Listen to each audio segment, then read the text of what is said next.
Hey there, friends, it's Nick, and this is episode 459 of the Story Hacker podcast. So, yesterday I talked about how, paradoxically, the pursuit of perfection can actually stop you improving. And today there's a thematically similar thing that's been bugging me for a while. I think sometime back in August, maybe early September, can't quite remember. I talked about the new website I was working on, and I talked about doing it in the next 30 days and what have you. And, thankfully since then I've been quite busy with client work, which is good. That's a good thing, obviously.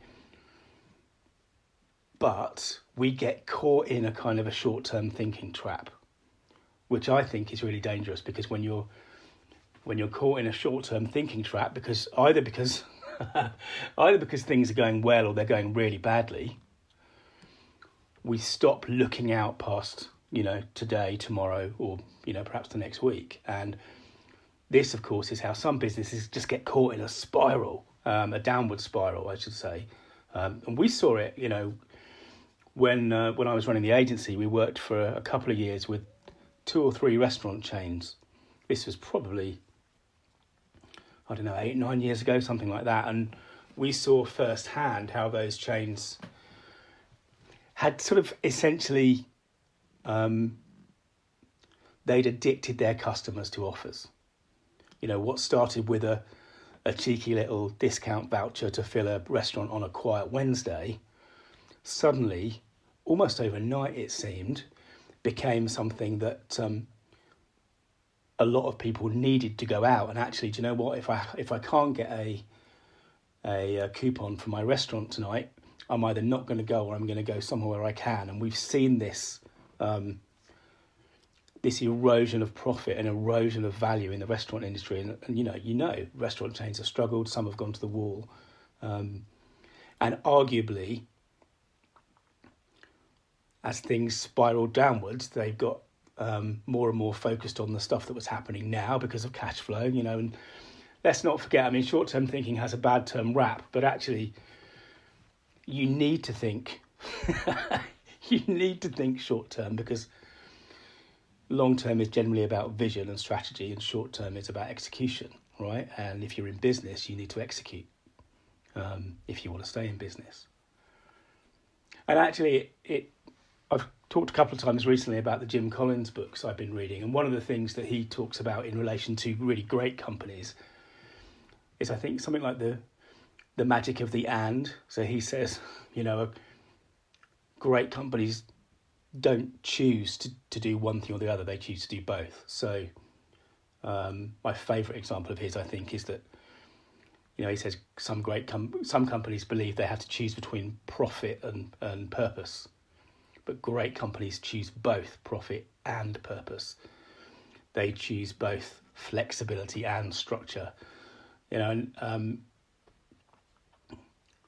Some of that sounds difficult, and it is, I'm sure. Some of it sounds a bit like magical thinking, but if you read about the companies that Collins has studied, you can see it kind of working out. And I think, likewise, great companies, great businesses, great leaders, they focus on the short term, which is execution, and they focus on the long term, which is strategy. And, one of the things I've struggled with this year, as I say, I think it was probably 2 or 3 months ago that I talked about finishing the website, and since then I've been busy and I've tinkered away, and I've just never had that kick up the backside that I needed to get it over the line. And I had this crazy idea yesterday, which I think I'm going to do. I think I might put the unfinished website live on Tuesday. Monday, tomorrow, is actually my birthday, so I've got a day off there, but I think I might put it live on Tuesday, and that will make a long-term problem into a short-term problem. And I know if I do that by the end of the week, whatever happens, however much other client work I'm going to do, and I've got plenty to get on with, that website is going to be in a state of finishedness, or at least to a certain point. And this goes back to what I was saying yesterday about perfectionism. Why haven't I got the website right? It's partly because I haven't been, it hasn't been anywhere near the top of the list because it's long term, not short term. And it's partly because I really want it to be the best it can be. And this is the danger of perfectionism. It will be much more useful if the website was live, and then I could start putting it in front of real people, testing it in front of real people, looking at the analytics and using the feedback of the actual world rather than the feedback of my brain. Does that make sense? So I think, there you go.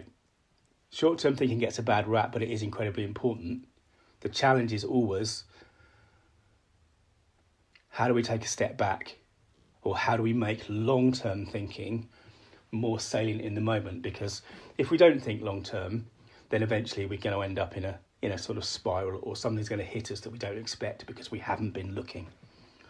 So, yeah, I think I'm going to do that. Tuesday I'm going to put the website live, and warts and all, or in fact, with massive parts missing, and that will give me a motivation to make sure that by this time next week, my website will mean business.